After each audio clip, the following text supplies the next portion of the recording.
Well, greetings from Kenya. So I'll be speaking from an African dimension. When I think revolution, I think about Tunisia, I think about Egypt, which is kind of what I understood this to mean. To your question as to whether there should be a strategy, I think the strategy should be no strategy, really.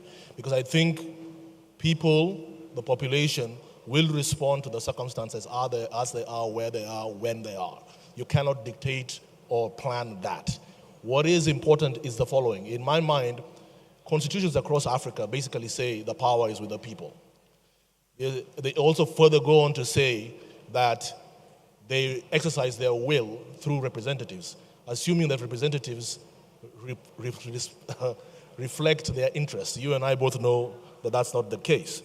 And in some cases, they act through referendum if the issue is that important, such as human rights and things like those. But what has happened in Africa and why we saw Tunisia, Egypt, and will happen as we go forward, is the fact that the literacy rates have increased in Africa. It's something like 70%, and that's driven mainly through youth literacy.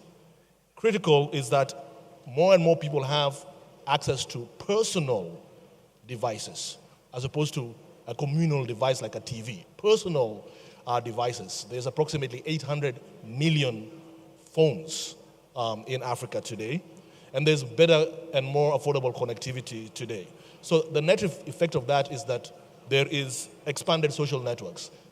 I have 1,000 members on my Facebook. At least 200 of them send me happy birthday. I assume they're active. By a degree of 1, 200 times 200, I have influence over 40,000 people. If I say something into this community, I believe I'll have the impact. So if you then go a couple of degrees beyond that, you begin to see what I'm talking about, which is really why this happens. So given local relevant information and the fact that expectations across the world, there is now parity in expectations. What is fair, what is right, etc.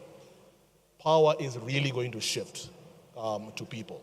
We're going to see more transparency. It will not be transparency every 5 years. It will be transparency and accountability every minute. We don't wait for elections anymore. So that's my feedback on that. Okay, so speaking of accountability, I mean, everyone is a broadcaster these days. Just like you said, you have influence over 40,000 people. Everyone has the ability with a phone to broadcast information.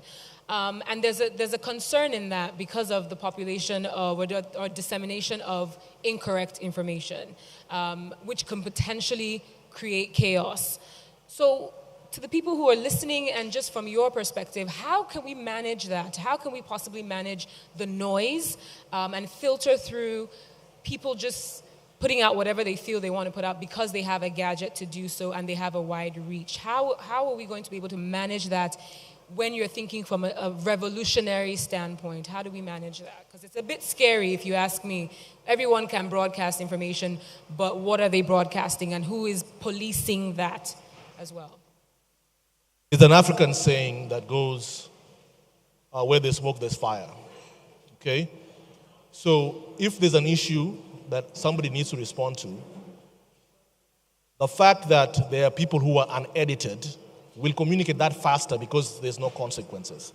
But as a consumer of that information, I will know to verify it through more reliable sources. So what's important is bad news or news travels instantly, true or false. We have enough information and devices in our hands today to verify that.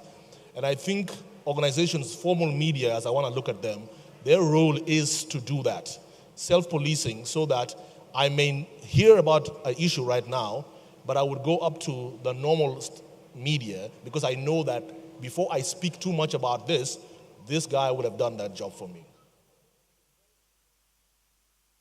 Point to recognize the distinction that sometimes we don't make, which is this continued treatment of people who participate in the news as either consumers or producers. It's quite dangerous. If media is much too significant for us to use that concept alone. People participate in media or consume media or engage in media also as citizens, also as members of a community.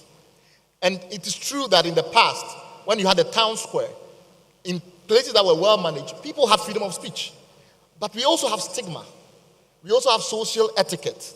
We have concern for the sensibilities of others. And that's because it's a community. Now, I have observed that the most well-performing organizations in the media landscape tend to be those that create communities, not simply produce and disseminate. So I think we should look very clearly at the possibility of communities evolving that have their own cultures online that can regulate some of these things. And we shouldn't ignore it. If we look at it purely through the lens of producers and consumers, then we forget the stigma, the social regulation, and other mechanisms that also in the town square days used to be very powerful in determining what people said. You don't always need formal state institutions and regulations to achieve that.